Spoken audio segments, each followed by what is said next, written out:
Bonjour tout le monde, m'entendez-vous bien? Je vais prendre ce silence pour un oui. Alors bienvenue tout le monde au premier live de la semaine des finissants. Je m'appelle Alec Ménard et je suis accompagné de Stéphanie Lafleur. Puis aujourd'hui, on va vous présenter notre projet synthèse de bac. Allô? Donnez-moi 2 petites secondes. Est-ce que Stéphanie, tu m'entends par Discord ou par le stream?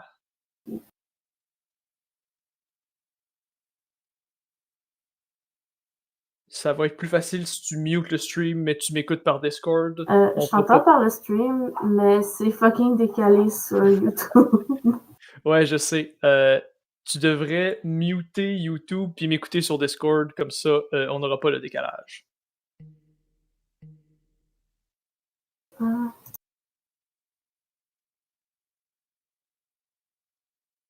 Est-ce que tu m'entends sur Discord? Ouais. Excellent! Bon, parfait, on continue. Alors, bienvenue au premier live stream dans le cadre de la semaine des finissants. Comme je disais, je m'appelle Alec Ménard et je suis accompagné de Stéphanie Lafleur. Salut! Et aujourd'hui, on va vous présenter notre projet final de bac qui est Ethereal Estate. Alors, Ethereal Estate, ça a été fait dans le cadre de notre dernier cours universitaire. Et ce cours-là avait pour but de nous former à travailler dans un studio. Le but, c'était de simuler le travail qu'on allait faire éventuellement dans un studio. Et on avait aussi comme but d'apprendre à s'adapter à des nouvelles situations de travail, intégrer des nouveaux gens à notre équipe et intégrer de nouvelles équipes de travail. Fait que ça, c'était le but du cours. Ce qu'on a fait dans ce cours-là, c'est Ethereal Estate. Ethereal Estate, qui est un jeu sandbox, un jeu émergent dans lequel les joueurs peuvent faire un peu tout ce qu'ils veulent. C'est un jeu qui est inspiré de Goat Simulator et Surgeon Simulator. C'est un sandbox physics-based. Dans ce jeu-là, on va incarner Lulu. Lulu qui est un fantôme qui hante un manoir. Et ce manoir-là, il va contenir plein d'objets insolites et cocasses qui vont pouvoir interagir les uns avec les autres.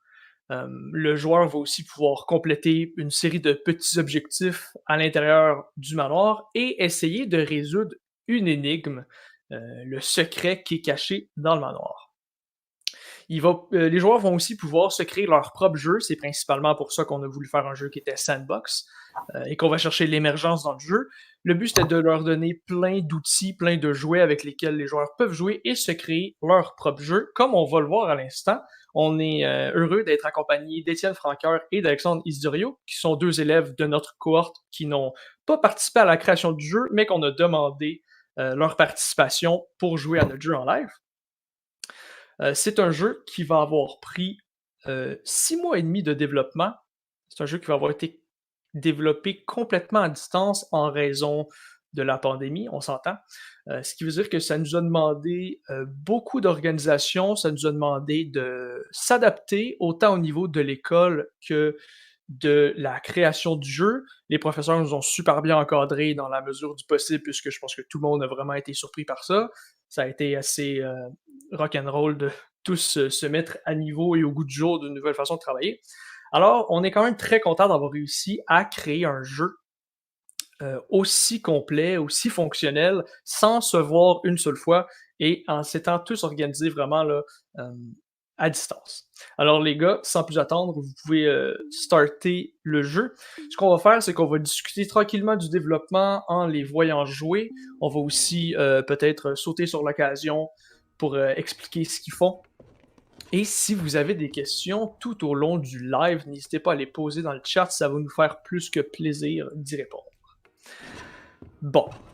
Alors, Ethereal Estate, ça a été développé dans le cadre d'un cours dans lequel on avait demandé à tous les élèves de sortir beaucoup d'idées. Après le premier cours, on avait sorti 8 idées du jeu, puis on avait séparé 34 élèves sur ces 8 idées-là. Ce qui faisait que pour chaque jeu, on avait des équipes de 4 à 5 personnes. Et à chaque semaine, le processus c'était d'éliminer des équipes pour en garder d'autres et de pratiquer à intégrer les gens des équipes qui avaient été éliminées dans des équipes qui étaient toujours existantes. D'un côté, les élèves qui étaient intégrés apprenaient à changer du jour au lendemain d'un projet à un autre, et les élèves qui devaient intégrer les élèves qui avaient été coupés, c'était tout un travail là, de devoir les adapter au jeu et de les mettre au goût du jour vraiment rapidement pour qu'ils puissent commencer à travailler. Donc Guillaume qui dit « Soyons clairs, une tranche verticale dans un cours de 3 crédits sur 16 semaines, puis un jeu complet en 8 semaines à temps plein pour certains membres de l'équipe. » Oui, effectivement. Le jeu a été fait sur 2 sessions différentes, là, pas en une seule session seulement. C'est mon la rigueur de Guillaume. Oui, effectivement.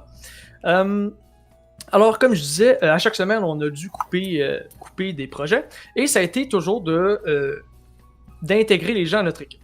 Ce qui a été un beau défi sur ce projet-là, je pense que ça a été de faire en sorte que tout le monde puisse contribuer vraiment à sa juste valeur au projet, et c'est ce qui a réussi à donner un projet qui, selon nous, est très, très satisfaisant dans la mesure qu'il a été fait. Fait que là, ici, à l'écran, on a un petit décalage sur Discord et sur YouTube. Je vais essayer de suivre Discord pour pas qu'il y ait de trop gros décalage. On peut voir que quand les gars jouent, il y a une espèce de bannière qui apparaît à l'écran qui nomme un point quand ils font certaines actions. Ces actions-là sont reliées à des actions qui sont des objectifs. On a parsemé le jeu d'objectifs parce qu'au début, on voulait faire un jeu totalement émergent, totalement sandbox, dans lequel les joueurs pouvaient faire absolument n'importe quoi et qu'il n'y avait pas trop de lignes directrices de jeu. On s'est rapidement rendu compte que c'était une mauvaise idée parce que c'est un peu comme le syndrome de la page blanche. Si on donne très peu d'indications à un joueur sur quoi faire, il ne sera pas encouragé à faire grand-chose. Alors, on a réfléchi puis on a décidé d'intégrer un système d'objectifs. Ce système d'objectifs-là prend place dans un menu qui peut être ouvert indépendamment des 2 joueurs. Je dis ça parce qu'au début, c'était un menu qui était commun, fait quand un joueur voulait voir les objectifs, il devait mettre tout en pause. Puis on s'est rendu compte que c'était complètement difficile, ça coupait la jouabilité, ça coupait le flow. Pauvre madame qui se fait ramasser par une balayeuse. Alors on a décidé de faire un système d'objectifs que les 2 joueurs pouvaient suivre indépendamment. Aussi, je profite pour parler du fait que c'est un jeu qu'on a décidé de faire en multijoueur, malgré les 1001 requêtes des professeurs de ne pas faire un jeu multijoueur. Et après avoir fait un jeu multijoueur, je comprends pourquoi. C'était quand même important pour nous, vu, comme je disais plus tôt, le contexte de la pandémie, qui a été une étape ou une situation difficile pour plusieurs personnes. On voulait faire un jeu dans lequel on allait pouvoir jouer 2 personnes ensemble pour justement essayer de couper la solitude que la pandémie pouvait apporter. On a décidé de faire un jeu qui allait être en remote play. Remote play, pour ceux qui ne le sauraient pas, c'est ça passe à travers Steam. Ça permet à 2 personnes de se connecter à un même ordinateur. Par exemple, en ce moment, les gars jouent sur l'ordinateur d'Étienne, même s'ils sont à distance. Alors, Étienne host la partie et Alexandre se connecte grâce à Remote Play pour pouvoir jouer ensemble en écran scindé. C'était aussi important pour nous de faire une petite réminiscence du couch co-op. Beaucoup de jeux avec lesquels on a grandi, nous, quand on était plus jeunes, étaient des jeux couch co-op, quand on pense à des Mario Party, GoldenEye sur Nintendo 64. On voulait ramener ça un peu, c'est la raison pour laquelle on a décidé de faire un jeu à écran scindé multijoueur. Alors là, les gars explorent le sous-sol, puis on peut se rendre compte qu'ils vont trouver des objets assez insolites comme une dynamite qui va exploser dans les mains d'Étienne. Alors, on a décidé de cacher plusieurs objets dans le manoir pour essayer de créer une jouabilité assez ouverte.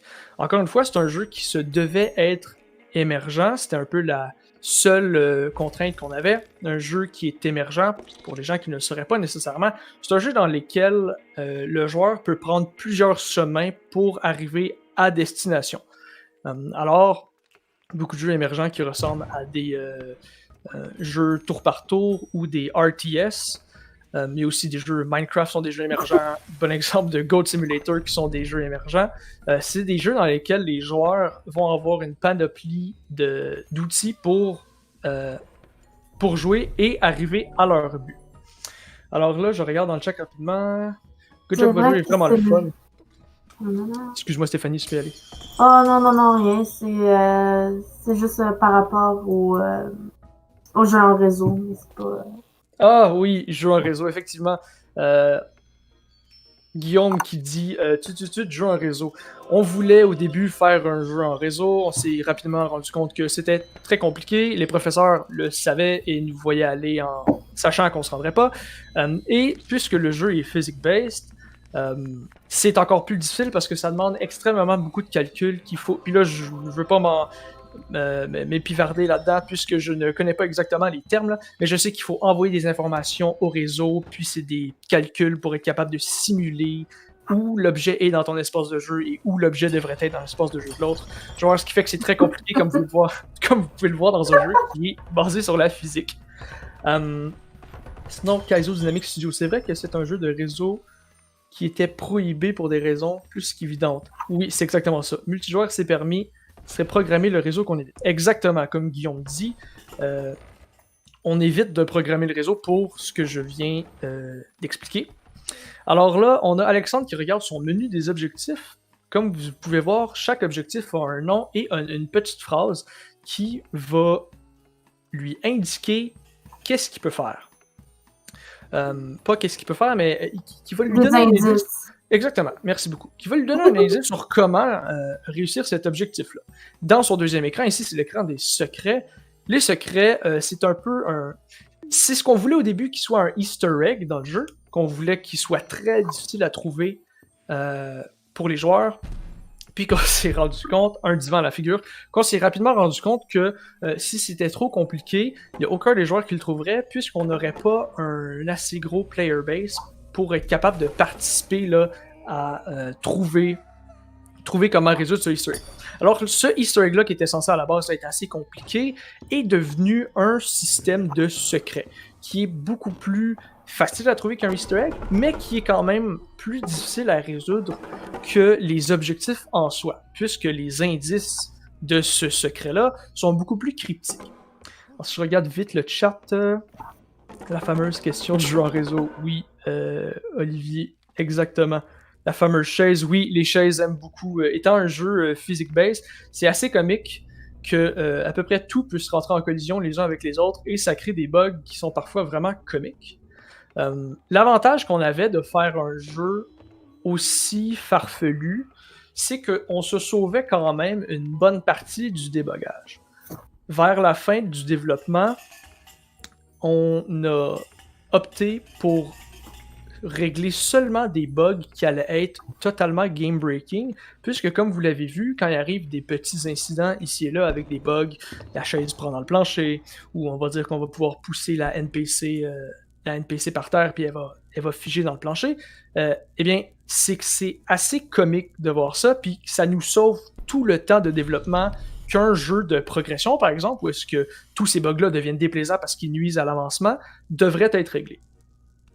Alors, pour revenir un petit peu sur le jeu en soi comme il est, on va incarner Lulu, comme vous pouvez voir ici, il y a 2 Lulu qui sont dans l'espace de jeu. On va incarner Lulu qui va vouloir hanter le manoir. Alors, Lulu va pouvoir prendre des objets dans ses mains, elle va pouvoir les lancer avec un système de force push. Si elle n'a pas d'objet dans les mains, elle va pouvoir force push dans le vide, ce qui va pouvoir propulser, malgré eux, des humains ou des objets qui pourraient habiter la pièce. Un rapide coup d'œil au chat. C'est pas un bug, c'est un feature. Mon objectif préféré de tous les temps est playtest de LAMP. It's not a bug, it's a feature. Effectivement, c'est exactement ça, le fait d'avoir un jeu qui s'inspirait un peu de Goat Simulator.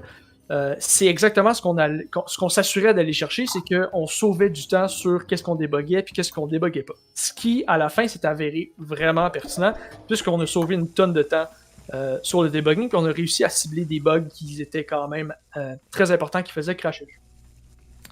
Pour continuer mon explication, comme vous pouvez voir tout au long de la partie, alors dans Ethereal State, il y a plusieurs objets qui peuvent interagir les uns avec les autres. On a fonctionné sur... on a inventé plusieurs systèmes, puis avec ces systèmes-là, on a développé la jouabilité. Par exemple, on a un système qui est l'électricité.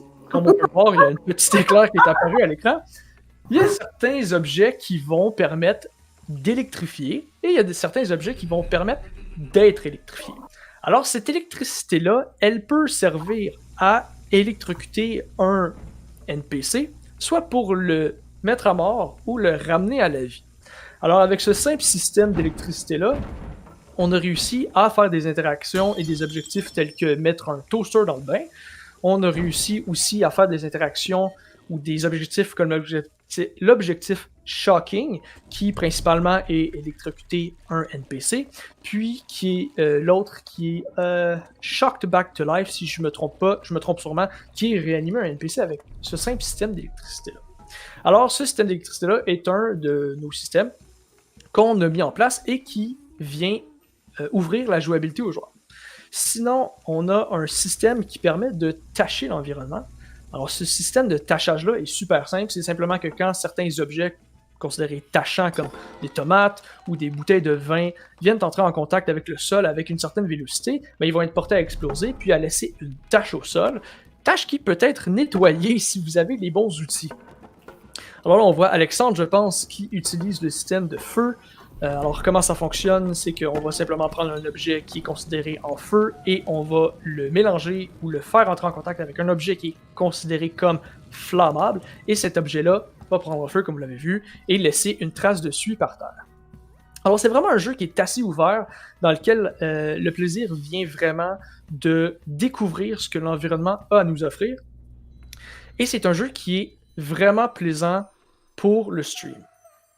Quand on a développé le jeu, c'était très important pour nous, comme je l'ai mentionné plus tôt, d'essayer de pallier à tout ce que la situation de la pandémie nous a apporté. On s'est donc dit que ce qui serait intéressant d'avoir un jeu couch co-op qu'on pouvait jouer à deux, ben ce serait un jeu couch co-op qu'on pourrait jouer à deux ou qui pourrait être introduit sous forme de stream. C'était intéressant pour nous de faire un jeu qui allait être autant cool à jouer qu'un jeu qui allait être cool à regarder pour le facteur du stream. Et c'est effectivement quelque chose qu'on a réussi à remplir. On a, dans le cadre d'un cours de marketing qu'on a eu avec ce cours-là, de création de jeu, on a été invité à faire appel à plusieurs streamers, à leur envoyer des clés Steam et à les inviter à jouer en avant-première pour présenter notre jeu. Il y a plusieurs streamers qui ont répondu à l'appel et qui étaient super heureux de participer à notre lancement. Et on a pu voir que, effectivement, le jeu était autant agréable à jouer qu'à regarder, puisqu'on a des super bonnes interactions avec le chat. Les gens aiment rire des streamers parce que, selon eux, ils jouent pas de la bonne façon ou il manque des objets ou des objectifs qui sont évidents. Alors, on considère qu'on a réussi cette mission-là de faire un jeu qui allait être, par faute de mots français, streamable. Alors, si on voit un peu là, où ils sont rendus, Étienne et Alexandre, ils ont foutu quand même pas mal la pagaille, et ça peut devenir un problème. Ça peut devenir un problème parce que, ben, dans le jeu, si on décide de mettre tout sans dessus-dessous, eh bien, on peut rapidement perdre des objets, et ça peut être des objets qui auraient pu nous être utiles. C'est exactement pour cette raison-là qu'on a décidé d'instaurer un bouton de Reset Afterlife pour encourager les gens et les joueurs à recommencer la partie sans avoir à quitter, exactement comme les gars le font à l'écran en ce moment. Alors, le système de Reset Afterlife, ce que ça nous a permis de faire, on a mis Reset Afterlife vraiment pour la diégétique, là, ça sonnait pas mal mieux que juste replacer tous les objets. Alors, ce que ça nous a permis de faire, c'est de permettre aux gens de replacer tout ce qu'il y a dans l'environnement sans pour autant perdre leur progression.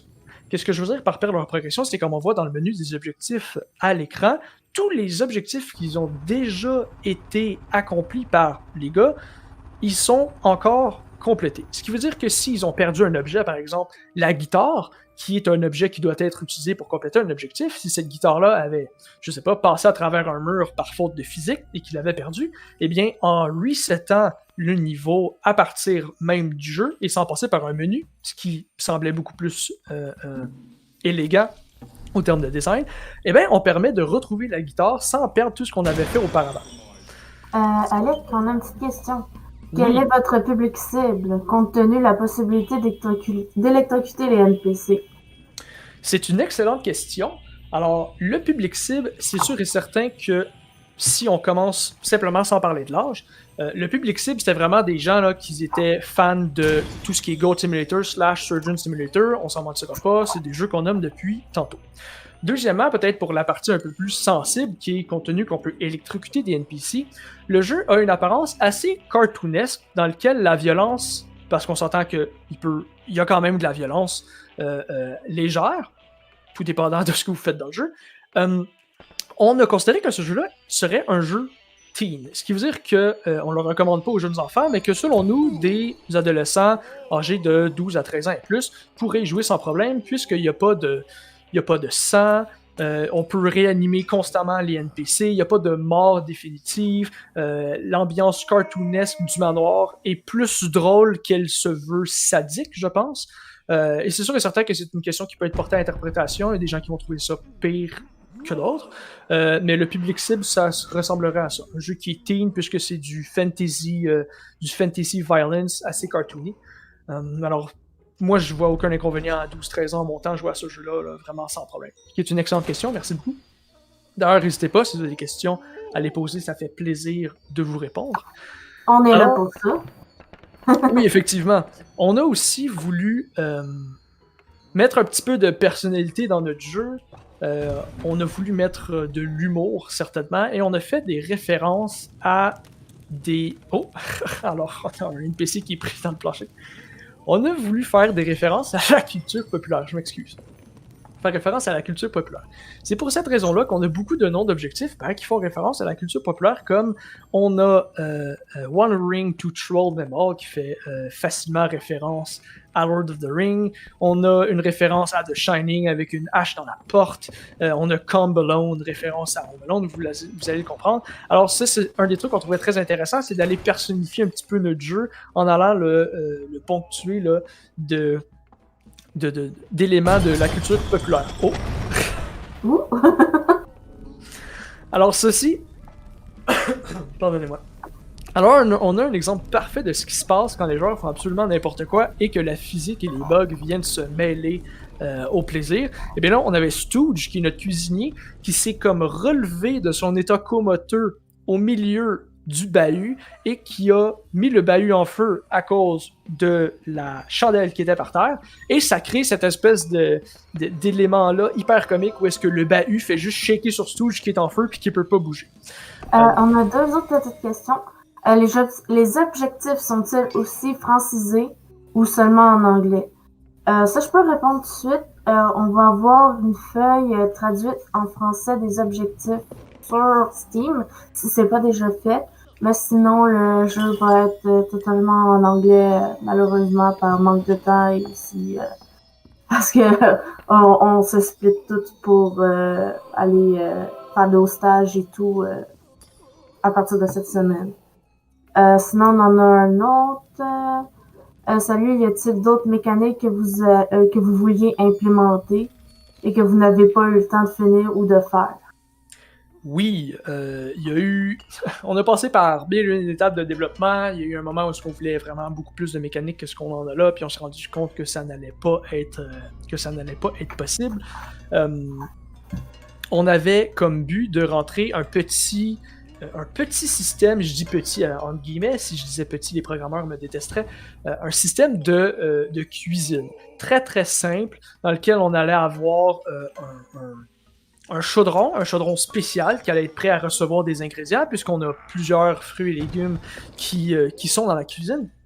Fruits, légumes et viande, il y a aussi des conserves et tout. Fait qu'on avait comme tous les éléments pour faire un petit système là, que moi je considérais comme simple, mais que je sais qu'au niveau de la programmation est plus complexe, un système de cuisine, et ce système de cuisine-là aurait pu être utilisé pour faire manger de la nourriture aux NPC.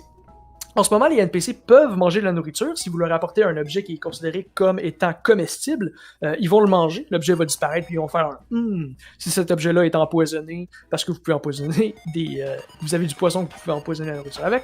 Si cette nourriture-là est empoisonnée, le NPC va mourir. Fait qu'on a ce système-là de manger, mais on voulait le rendre un petit peu plus profond pour encourager, c'est une très belle mélodie de téléphone, pour encourager les joueurs à chercher un peu des ingrédients inédits, puis essayer des recettes, puis avoir une espèce de jouabilité connexe à ce qu'on avait déjà. Cependant, ça demandait beaucoup de travail, puis on s'éloignait assez de tout ce qui était... ça demandait beaucoup de travail, puis ça aurait demandé aussi là, de se concentrer sur vraiment où placer dans l'environnement tous ces objets-là, où est-ce qu'on allait indiquer qu'il y avait des recettes quelconques, parce qu'on s'entend que les joueurs veulent savoir ce qu'ils font, veulent savoir qu'est-ce qu'il y a à faire. Alors ça, c'est une des mécaniques ou systèmes qu'on voulait implémenter qu'on n'avait pas. Sinon, il y a des petits trucs plus triviaux ou triviaux.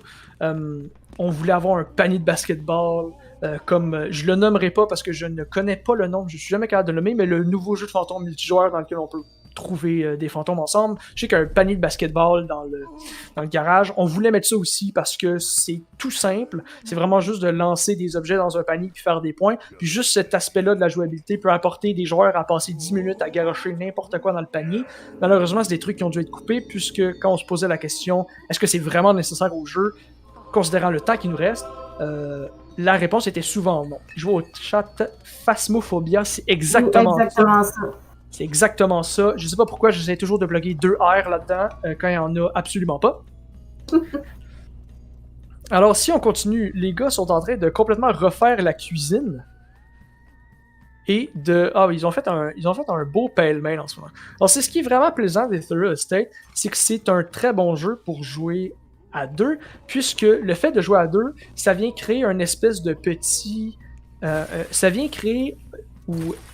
je sais pas comment dire en français, ça vient entice le joueur à se créer des jeux à 2. Parce qu'on s'entend que si on fait juste jouer seul, c'est pas le genre de jeu que vous allez revenir après une longue journée de travail pour y jouer 8 heures. On s'entend, c'est pas la jouabilité ciblée, mais c'est un excellent jeu pour jouer à 2, pour essayer de se challenger et faire un peu comme Étienne, dire hey, je te garantis que je peux rentrer le NPC dans le four et la varger à coup de toaster.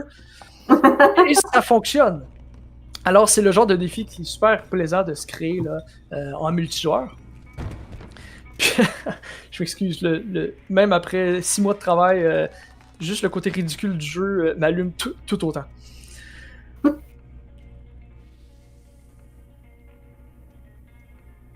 un petit tour dans le chat. Pas d'autres questions. Non, pas pour le moment. Alors, je pense que pour ce qui est du développement du jeu, ça a été tout qu'un défi de s'organiser, non seulement d'apprendre à s'organiser comme un studio, mais de le faire à distance. Alors, on a été fortement encouragé de travailler avec une structure comme il y aurait dans un studio, ce qui veut dire directeur, lead, et avec un directeur lead. Et ça a été toute une période d'adaptation que de devoir le faire dans le cadre scolaire, puisque c'est pas nécessairement quelque chose qui est facile à instaurer. Je veux dire, on est à l'école avec des gens pendant 2 ans, on devient bons amis, puis là, du jour au lendemain, dans un projet comme ça, on demande à quelqu'un de prendre plus de responsabilités, quelqu'un d'en prendre un peu moins. C'est pas toujours facile de faire face à ça. Alors, je pense que déjà de mettre en place cette structure-là, c'était déjà un défi qui a été, selon moi, relevé, et de 2, de le faire à distance, ça a été tout qu'un apprentissage, puis ça a préparé l'entièreté des élèves, selon moi, qui ont travaillé sur le projet, à faire face à ce qui s'en vient là, sur le marché du travail pour ce que je pense qui va être les prochaines années. Guillaume qui dit « Je me sauve » et bon cours, bonne présentation, bon travail. Bon, merci beaucoup, Guillaume, bon cours, c'est très gentil. Alors, ce que je disais, c'est l'organisation du travail qui a été tout qu'un challenge, mais qui a été un défi relevé, selon moi. Alors ici, on peut voir Étienne qui a essayé de défoncer un mur au sous-sol, et c'était marqué « You are not strong enough ». Alors, on ne vous montrera pas comment ouvrir...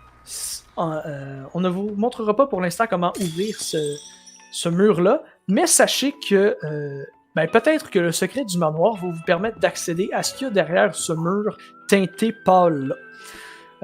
C'est d'ailleurs un des éléments qu'on est quand même fiers, puis que malheureusement on n'a peut-être pas réussi, et voilà, qu'on n'a peut-être pas réussi à mettre autant en valeur qu'on voulait à cause du temps qu'on avait puis des ressources qu'on avait, mais on a notre designer créatif, Saad, qui s'est vraiment donné cœur et âme pour développer une histoire complète pour notre jeu.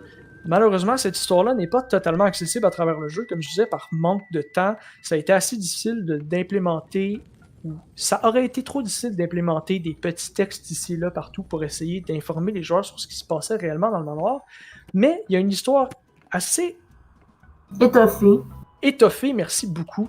C'est une histoire assez étoffée qui se cache et qui va vraiment suivre l'évolution du secret qui est caché dans le manoir, qui va prendre fin derrière ce mur-là, mais je vous en dis pas plus. Alors ça, c'est quelque chose que personnellement, je suis extrêmement content qu'on ait réussi à faire, même si ça apparaît pas totalement à travers le jeu, puis c'est assez difficile d'aller chercher cette information-là. Il y a quand même une histoire assez complète, malgré le fait que le jeu est assez ridicule et ouvert.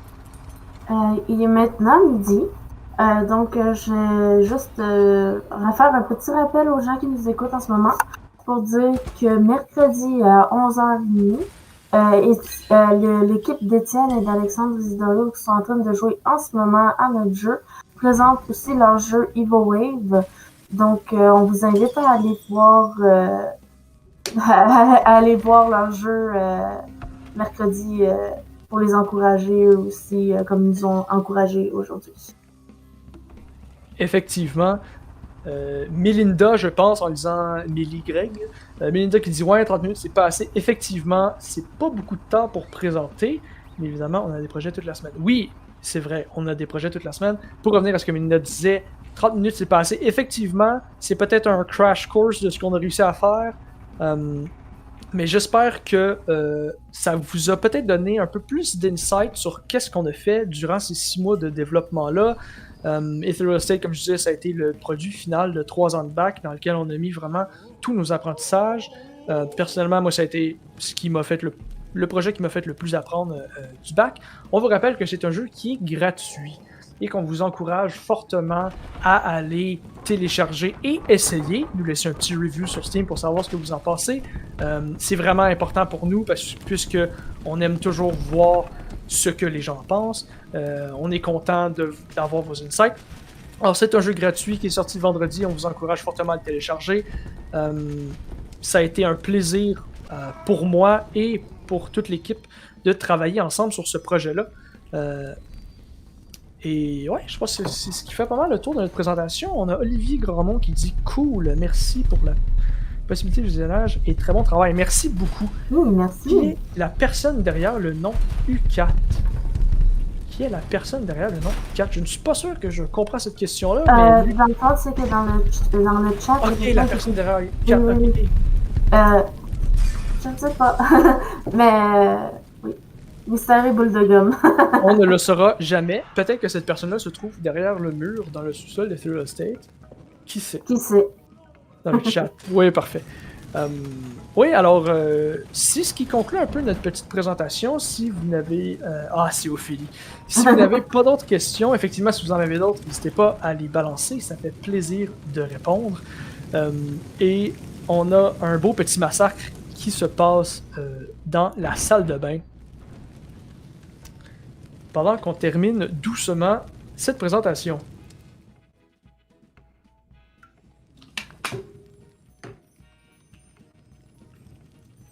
Peut-être que si vous voulez resetter le manoir une dernière fois, les gars, puis essayer de... Dit aussitôt fait. Quelle est votre plus grosse fierté et votre plus gros regret suite à la remise du projet? C'est une excellente question. Personnellement, la plus grosse fierté, moi je trouve que c'est la réception du jeu. Ça sonne drôle peut-être, mais on a mis beaucoup d'efforts dans un jeu qui, on savait, ne fait pas l'unanimité de tout le monde. Ce genre de jeu-là, comme je disais, c'est pas le genre de jeu qui est le plus convoité. C'est pas le genre de jeu que les gens aiment le plus jouer. Si on prend l'exemple de Goat Simulator, les commentaires sont assez sont partagés entre c'est le meilleur jeu que j'ai joué de ma vie et à l'inverse, c'est la pire chose qui existe de l'humanité. Je comprends même pas pourquoi est-ce que ce jeu-là existe. Alors, il y a quand même une polarisation au niveau de ce genre de jeu. Cependant, on a réussi à créer un jeu qui, en ce moment, sur Steam, a des assez bons reviews pour le genre de jeu qu'il est. Et personnellement, pour moi, c'est une très grande fierté. Je trouve qu'on a quand même réussi à hit the nail on the head avec ce jeu-là. Sinon, le plus grand regret suite à la remise du projet. Le plus grand regret. Je sais pas s'il y a quelque chose qui te vient en tête, toi, Steph? En fait, je vais y aller avec moi, ma plus grosse fierté. Puis Oui, pour ça, oui, je vais y évidemment. aller avec mon plus gros regret. Du côté de ma plus grosse fierté, ça peut paraître un peu ridicule, mais moi, je suis une Miss Goodies. J'adore les goodies quand il y a un jeu qui sort. J'adore les fanarts et tout. Et j'ai été tellement contente quand il y a un de nos streamers qui a fait un fanart de notre Lulu. Euh, c'est juste comme c'était juste le fun d'avoir comme un fan art d'un jeu qu'on a travaillé pendant 6 mois ensemble pis tout, puis qu'il y a quelqu'un qui a pris la peine d'un peu comme je reprends ça comme un remerciement là, de la part des fans quand quelqu'un décide de faire un dessin, un fan art. So, ça m'a fait vraiment, vraiment chaud au cœur. Sinon, moi, mon plus gros regret, c'est ridicule, c'est pas nécessairement suite à la remise du projet, c'est plus une idée qui était passée au début quand on parlait du jeu, puis qui est partie. C'est que j'aurais aimé ça avoir un Ghostbusters ou un chat qui vienne faire écœurer un petit peu les fantômes, mais je sais que c'est juste ma petite tristesse à moi, puis que ça aurait pas nécessairement fonctionné avec le jeu. Mais sinon, je suis quand même personnellement vraiment satisfaite de ce qu'on a réussi à faire, puis du nombre de personnes qui sont intéressées par notre jeu. Je suis d'accord. D'ailleurs, ce qu'on voulait dire par Ghostbusters, c'est qu'on voulait que quand le joueur fasse X nombre de pagailles dans le manoir, il y ait un Ghostbusters qui vienne puis qui agisse comme antagoniste et qui empêche le joueur de faire quelques actions. Puis quand Steph a nommé un chat, on s'est dit que peut-être qu'à place d'être un Ghostbusters, ça pourrait être un chat qui lui te voit à travers l'au-delà puis qui puisse te traquer. Ce qui s'en venait quand même compliqué. Mais je suis quand même d'accord avec toi, c'est vrai que ça aurait pu être intéressant. Sinon, Ici, il y a quelqu'un ici qui dit allez-vous imprimer en 3D vos personnages ou certains assets? Ce serait vraiment intéressant. Je pense que ça aurait été plus facile si l'UQAT aurait été ouverte avec l'imprimante 3D. Personnellement, moi, j'aurais été super down pour le faire. Par contre, je pense que ça peut être quelque chose pour comme projet personnel pour des personnes dans le futur. Moi, je sais déjà que je mets des sous de côté pour me faire une imprimante 3D. Donc oui, ça pourrait être peut-être une possibilité pour certaines personnes dans l'équipe.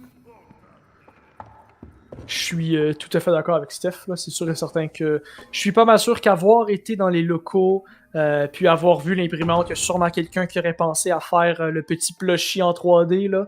Je pense que c'est quelque chose qui aurait été très populaire auprès des gens. Mais comme Steph le dit, on n'avait pas accès aux locaux. Et moi, personnellement, j'ai pas d'imprimante. Puis je sais pas qui a d'imprimante 3D à la maison. Mais peut-être que ça aurait été plus facile à avoir eu accès aux locaux. C'est très impressionnant. Merci beaucoup, Philippe, Nathalie. Félicitations pour votre jeu. Très beau travail. Merci beaucoup. C'est très apprécié. Merci. Il y a eu effectivement énormément de travail qui s'est mis dans ce projet-là. Puis je suis très content, tout le monde a travaillé vraiment fort. Alors ici, on peut voir les gars qui jouent à leur jeu préféré, qui est un espèce de football improvisé dans lequel ils vont essayer de catapulter un NPC dans l'ouverture de la porte restante après l'avoir bloqué avec un divan et une chaise. C'est un jeu qu'ils vont avoir fait dès le deuxième playtest. C'était une très belle tentative. Dès le deuxième playtest, et on peut en profiter pour dire que, en les voyant faire ça, on avait les larmes aux yeux, puis c'est ce qui nous a confirmé que le jeu fonctionnait vraiment. Quand je disais un peu plus tôt qu'on voulait que les joueurs se créent leur propre jeu, peut-être que ça, c'est l'apex des jeux qu'on peut se créer dans Ethereal Estate, d'essayer de se créer un jeu de football improvisé. Mais sinon, on a au sous-sol, on a des barils qui peuvent être transportés à l'étage. On a une colle qui permet de coller des objets puis de les faire coller à n'importe quelle surface, ce qui fait en sorte qu'on peut construire, c'est assez difficile, là, c'est sûr que c'est pas un building simulator, mais on peut littéralement construire des objets dans le jeu et ça ouvre une immense liberté aux joueurs et c'est assez plaisant là, de découvrir puis de voir qu'est-ce qu'on peut faire avec ce qui est offert dans le jeu.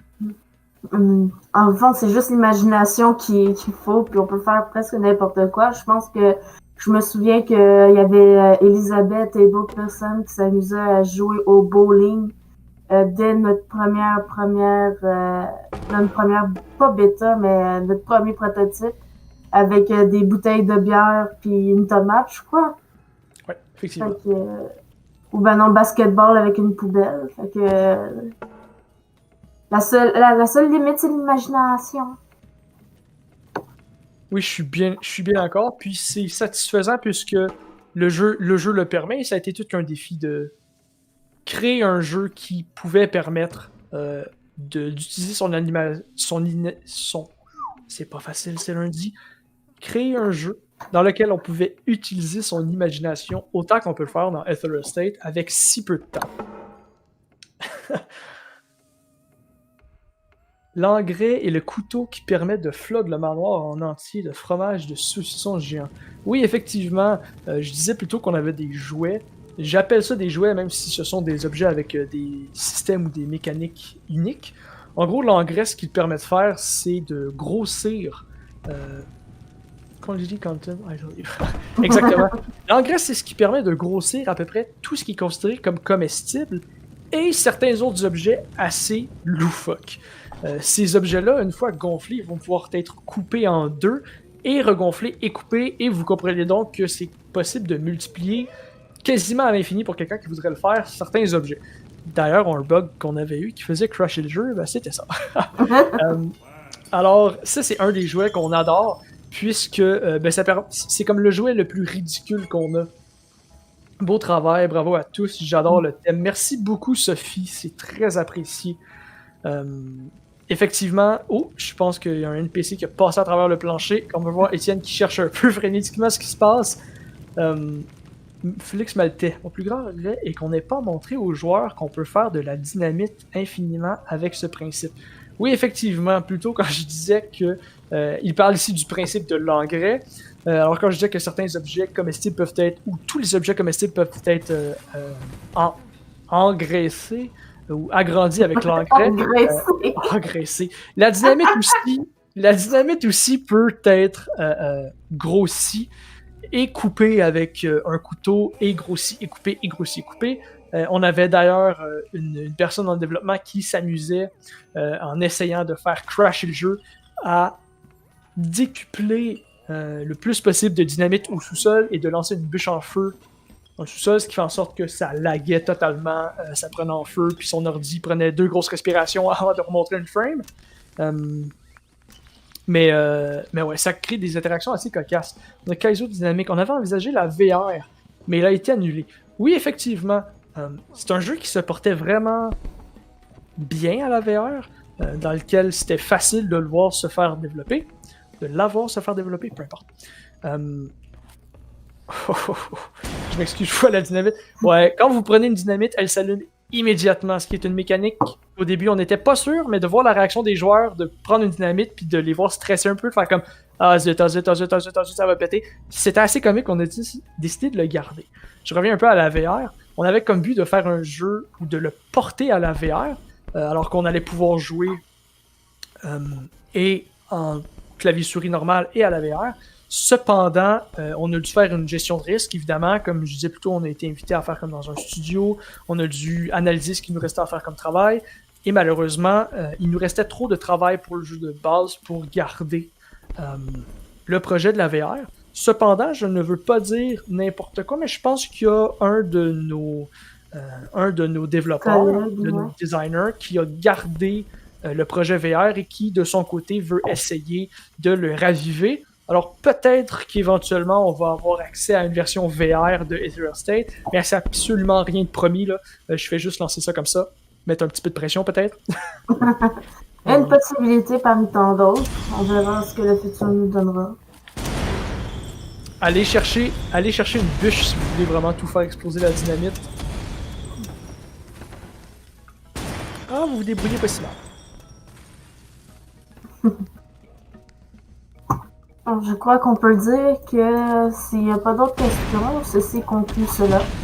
Oui, je suis d'accord. Si vous n'avez pas d'autres questions, je pense qu'on peut conclure le stream.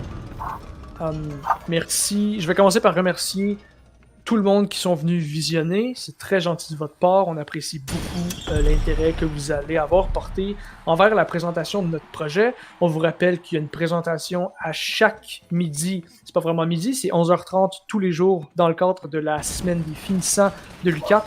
On y présente un jeu, un film, un jeu, un film, un jeu. Bravo pour votre jeu, respect. Merci beaucoup. Alors merci à tout le monde qui vont avoir été ici. Merci pour les questions. Merci à tous ceux qui ont essayé le jeu. Que vous ayez aimé ou non, ça fait vraiment plaisir de pouvoir partager notre travail avec vous. Merci à Alexandre et Étienne d'avoir voulu, d'avoir accepté de participer à notre jeu et de vous avoir présenté la jouabilité en live. Et merci à toute l'équipe. Je l'ai déjà dit plein de fois, mais je le redis constamment. C'est un projet qui s'est fait en équipe. Ça n'aurait jamais pu voir le jour s'il n'y a pas tout le monde qui avait mis la main à la pâte comme ils l'ont fait. Merci pour votre engagement, votre professionnalisme, puis d'avoir mis tous vos talents en œuvre dans ce projet-là. C'est un plaisir de travailler avec vous. Je le referai n'importe quand si j'avais l'opportunité de le faire. Simon, bravo, bon travail, merci pour la présentation. Merci beaucoup, Simon. Merci d'avoir été avec nous. Oui, merci beaucoup et merci aussi d'avoir streamé nos jeux au courant hier, avant? Hier soir, oui. Oui, je pense. Yes.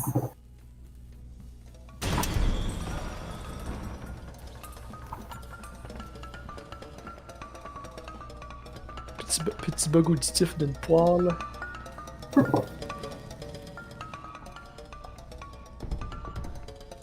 Ah, en tout cas, il y en a qui s'amusent.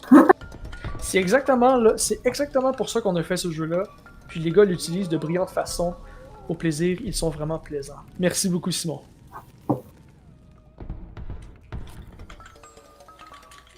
Moi, l'objet qui m'avait le plus mélangé au début, c'est dans le sous-sol avec le bac magique qui fait pop des objets. Oui, effectivement, on a parlé de ce bac-là. Un petit bac à la cave avec un petit point d'interrogation dans lequel il y a des objets aléatoires qui peuvent sortir et il y a des objets aléatoires assez farfelus qui peuvent sortir. Je pense qu'on a une chance sur 1000 de faire sortir un divan. Oui? Divan... Ouais, quelque chose comme ça, là, c'est assez ridicule, c'est quelque chose qui est rare. Là. D'ailleurs, on vous encourage pas à le faire, mais on est quand même... Oh, le vinyle. On est quand même assez transparent. Je pense que si vous ouvrez le coffre constamment un après l'autre là, pendant comme une couple de minutes, Don't do it! le jeu crash. On voit déjà qu'il commence à avoir de la misère.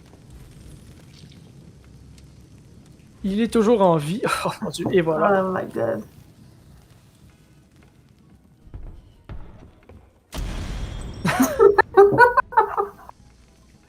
Même après avoir développé ce jeu-là pendant 6 mois, ça me fait toujours rire.